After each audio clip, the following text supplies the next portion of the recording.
Good afternoon, everyone. It's Kirsten for a Thursday Spa Business Break, where every Thursday I'm here at 12 noon Pacific to give you business tips, leadership actions that you can take, and thinking that you can take on in order to improve your spa business, whether that means improving your sales, whether it means growing a team, whether that means leveraging the success that you already have.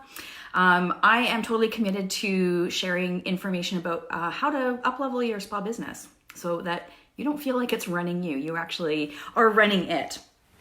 Okay, so last week I started talking about, hey Cheryl, nice to see you. Last week I was talking about what you want to consider for your planning for your 2020, for what's going to happen in the new year and for that next 12 months. What are those goals going to be? And more importantly, because goals are always really seem to be much easier to create, much more difficult to actually implement the action steps that need to take to get to that goal.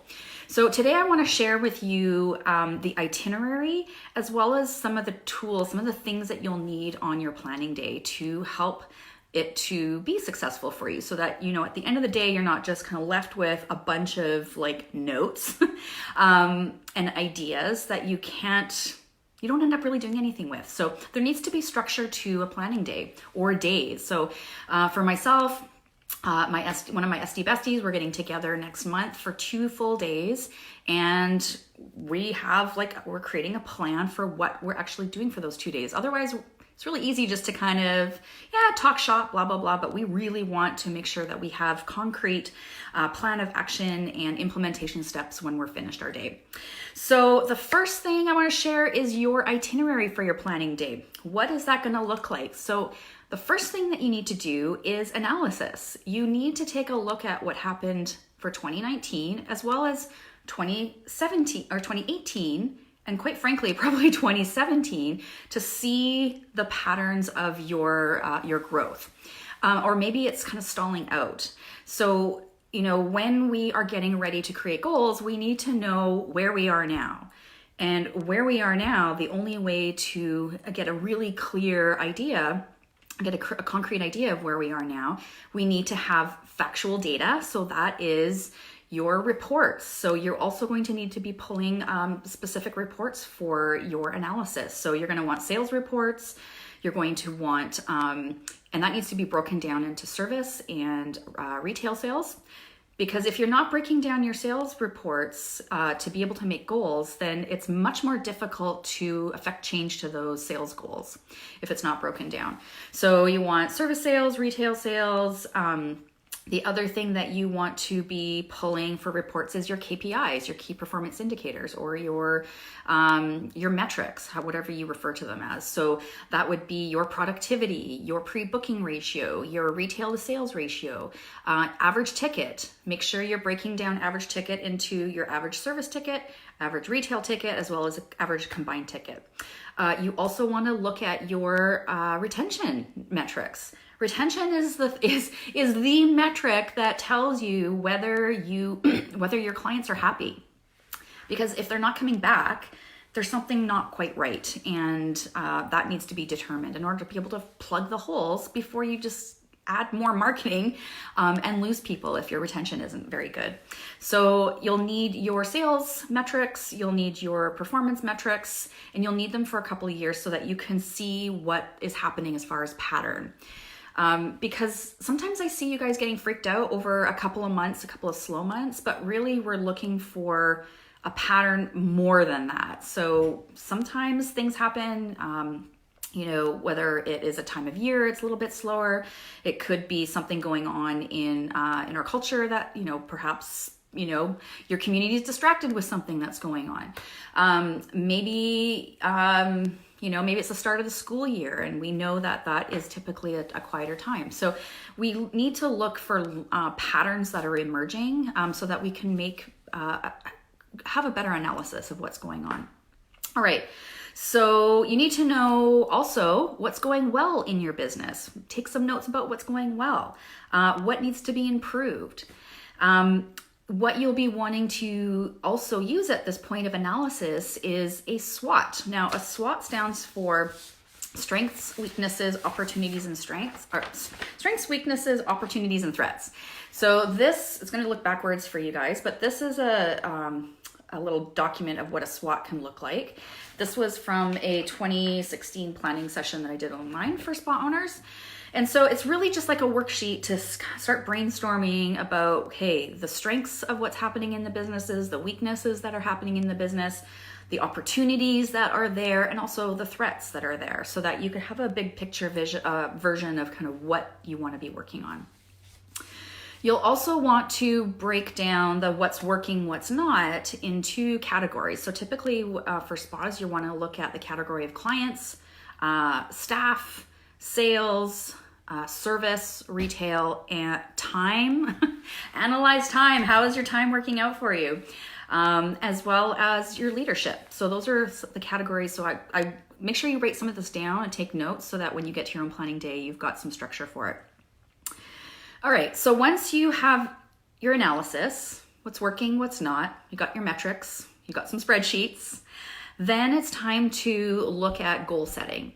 Now, I always like to make sure I'm looking at much bigger picture goal setting than just the year out, because really the next year out for 2020, we're creating a plan for 2020, but that's actually part of a much larger plan. So the first goal setting that you want to look at is your 3-year goals. What do you want to have happen at the end of 3 years? Because that will determine the actions that you need to take in 2020. So don't spend too much time on your 3-year goals. This is just like big picture stuff. And then once you've determined your 3-year goals, then you're going to whittle that down into what is your 1-year goal for 2020. Are you going to be taking on any new growth initiatives? So that could be hiring new team members. That could be bringing on a new skincare line. That could be taking training for a new modality. That could be purchasing equipment. Or have you already done a lot of changes in your business? Maybe you have now completely systematized your business. I think it was Jenica was saying in Spa Business Mastery that she's finally completed all of her systems. Yay! It takes time to do all that. And, maybe if you're in that situation as well, like you've spent a year or maybe even a couple of years, really digging into the details and creating new systems for your business. But so maybe 2020 is actually about optimizing all of those systems. Maybe you're not actually bringing in anything new. You're just looking at all your systems and seeing where you can tweak and make it amazing. All right. Okay, once you have your categories as far as the goals that you have, clients, staff, sales, then you want to determine, as far as each one of those goals, how will you know you're successful? This is key, because a lot of times we create goals without that kind of prize at the end. Like, how will we know we made it? Is it an actual sales number? Is it just feeling more relaxed in your business or feeling stronger in your leadership? Whatever your goals are, there has to be some way to determine at the end of the year whether you've actually reached that or not. So once you've made the goals, just write some notes about how you know how you'll know when you get there. Next, after breaking down your category goals and knowing what is successful, what determines successful, then you are going to take the goals for each of those categories. If you have multiple categories, you don't have to have multiple categories, but you're going to take that goal and break it down. What are the actual action steps that need to happen in order to reach that goal? So this is usually just, starting to map out, brainstorm, write out on paper, what needs to happen. Okay, so maybe you are bringing on a new team member. Maybe that you're solo and you're now going to, you're moving into a team model. You're going to need to break down all of those steps that need to happen. So if you need to hire, you kind of have to reverse engineer. Okay, before I hire, I need to have a recruiting system in place. How am I going to recruit? What do I need to do as far as all the steps I need to do in recruiting? What do I need to do to create a hiring or like an interview system? And that means that you're probably likely going to have to create a list of interview questions, your phone screening interview questions, your in-person interview questions, what's going to happen in a hands-on practical interview. At what point do you check for references? So that is what I mean about mapping out all those little steps that need to happen. After you've hired, you've gone through the interview process and you've made a decision, the next step after that is having a training system. So that is its own project in itself. So I don't want you to take on too many growth initiatives in your business in the year, because quite frankly, most of you, most of us, I'm starting to learn this more and more every year, is that we take on more than we can actually achieve, get through. We like to think that we have a lot more time than we actually do. And so I usually recommend no more than, one growth initiative, major growth initiative per 6 months. And especially if you are still in the treatment room, it's really hard to carve out admin time for creating some of these systems or putting together some of these growth initiatives. So do yourself a favor. And, it's kind of like when you have a budget for a new build out or, building your new house, you got to kind of double it, what you think it's going to be. It's the same kind of thing when we are planning growth initiatives. It's likely going to take you twice as long as you think it's going to. All right. Okay. Once those steps are broken down, those action steps are broken down, then we need to prioritize. Again, because you don't have all the time in the world, you still need to service your clients. You still need to be at the spa managing your team. So you will have to make decisions about which growth initiatives are the most important. It's okay to table some of them, even if you feel like they're all important. I get it. But there's probably one that's more important than the others. So you need to prioritize that particular little project and action steps so that it gets done. Once that's done, then you can pick up the other pieces and move on. I know it's really hard when it feels like there's so much to do. But the fact of the matter is that you end up burning yourself out or just feeling frustrated and overwhelmed, and none of it gets done if we don't prioritize. Once you've prioritized what the goals and the action steps actually are, then the next piece is to determine a list of resources that you'll need, because there are going to be threats to your growth initiatives, whether it's lack of time, whether it's lack of people, or lack of money.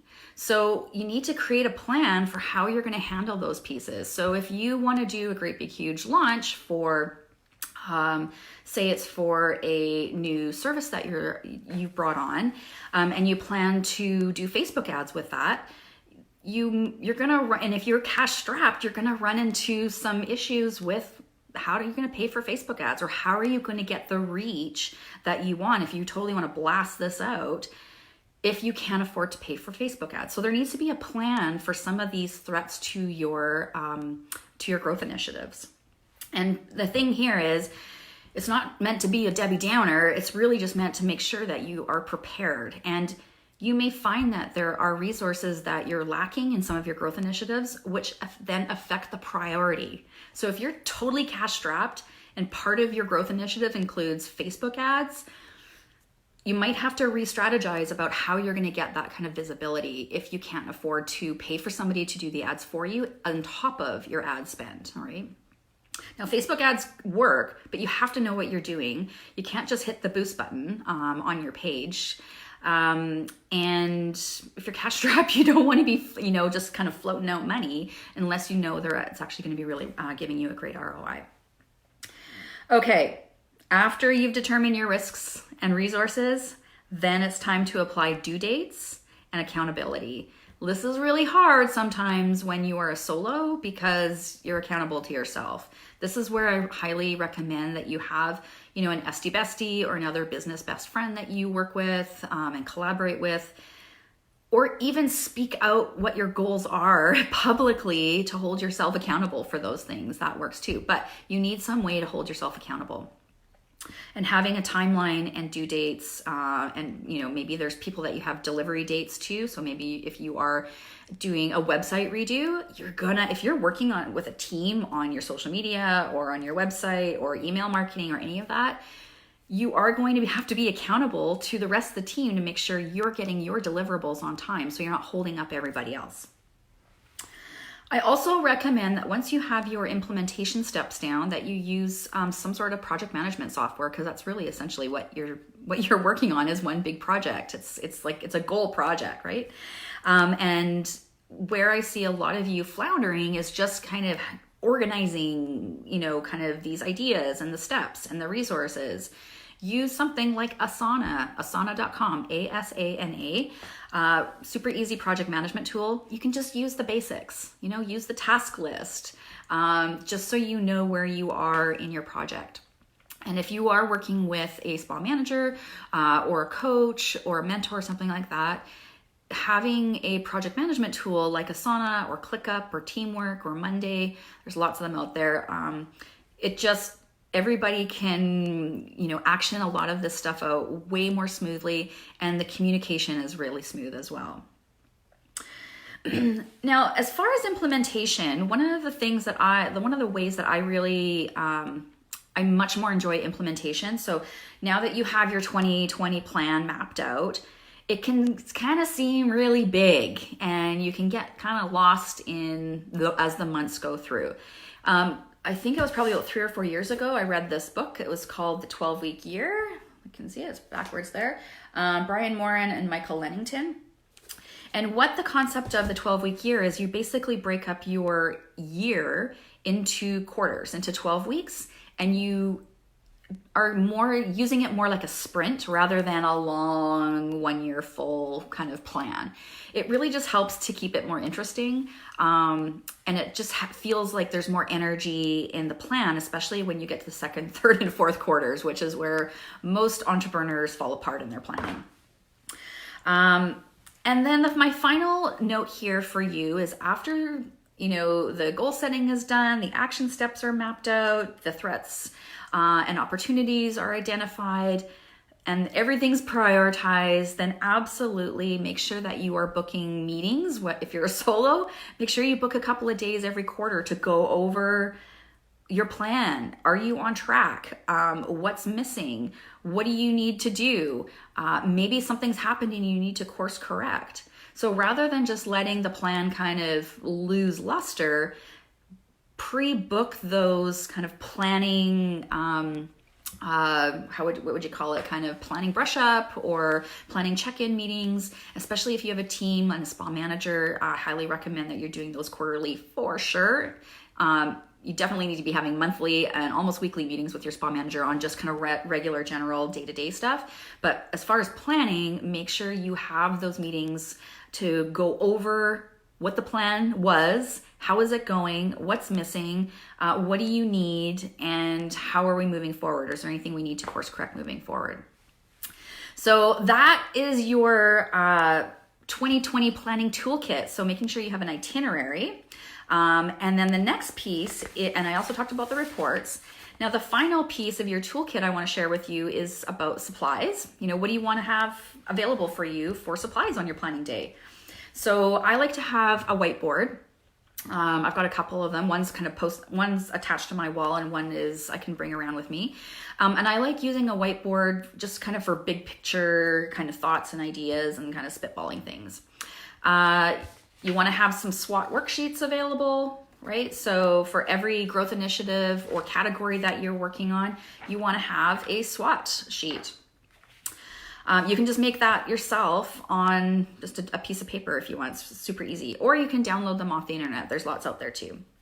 You want to have a calendar. So even if you work on a digital calendar, when I'm doing my yearly planning, I like to print out either just get one of the calendars that you get in the mail, usually from your real estate agent or something like that. Somebody's usually giving you kind of a cheap calendar. If you don't have something like that, I just go online and print out, for this year, I'll print out a 2020 calendar. And so for each month, I'll have a page and it'll have all the squares in the calendar. And what I like to do for the whole year is to start blocking out when I want to go on vacation, conferences that I want to go to, conferences that I want to speak at, events that I'm putting on, offers that I would like to create. All of that I map out kind of big picture on a calendar in pencil, so I can, it's basically like a working draft, so that I can start mapping out how many hours I want to work a day, a week, a month, and making sure that I'm still earning what I want to earn with all the time off that I need. And also it gives me that big picture view about what my year is going to look like. You want lots of scrap paper. Sticky notes are really great, especially if you have got a launch that you want to do, and that's going to incorporate, website, email marketing, social media marketing, any kind of projects that you need to work with. Sometimes having sticky notes as far as who's responsible for what just helps to map things out. Markers make lots of fun, and also you want your Wi-Fi and a computer so that you can do some quick research as you're working on your day. Now, also make sure that you have booked frequency breaks so that you can stretch, move around, so you're not just kind of sitting at a desk for 7 or 8 hours. Get out for a walk, go for a coffee. Make sure that you've got some good snacks to keep you going so that you're not feeling distracted or brain foggy. So really making sure that you're fueling your body. And then having self-care breaks as well. So book yourself a massage, or go for a Reiki treatment, or go for a float, or if self-care for you is going for a walk in the woods or by the beach or whatever it is. I mean, self-care doesn't have to be booking massages, right? There's lots of other ways. But when you're having a planning kind of day retreat type of kind of thing, part of that is about honoring your own agreement and honoring yourself and making yourself a priority, because you're the one that's steering the ship. This is your business, your baby, your creation. And if you're burnt out and not taking care of yourself, how is it possible to think clearly for a strategic planning day? So this is just one of those habits that you weave into everything that you do as a leader, is lots of self-care. And if you're feeling particularly tired or burnt out, I always ratchet that up into radical self-care. And that means that I am really being careful about my energetic boundaries, my personal boundaries, my emotional boundaries, my time, who I'm spending my time with, and really making sure I'm filling my cup. Because we all know in this industry as service providers, we pour from an empty cup all the time. But if you are wanting to take your business to another level, I know that's kind of like a buzzword, take your business to the next level, but it's so true. If you want 2020 to be like totally amped up for you, you have to have new leadership habits. Having a planning day is just one of those leadership habits. Health and wellness is another leadership habit. So I'll get off my bandwagon right now because I think you heard me. All right, if you have any questions about creating a planning day for yourself, just pop them in the comments here.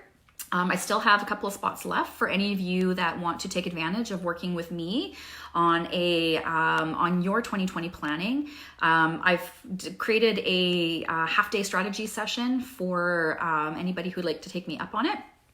Just for the fall. I only have 2 spots left until the end of the year, and then they're gone. I'm not going to book any more than that because I've got a pretty full practice right now. But yeah, hit me up in a DM or send me an email at kirsten@kirstenfoss.com if you would like to take advantage of working together on a half-day planning. So we would do that over Zoom. We'd make sure we have some breaks in there, but I will walk you through how to create your 2020 strategy and implementation steps. So it's way easier when you have somebody else helping you, collaborating with you, bringing fresh ideas, because we all know what it's like when you sit at your desk and you're like, oh, I did have ideas, but now what? All right, so that's it for me for today's Thursday Spa Business Break. I will see you next Thursday here at 12 noon Pacific. See you then.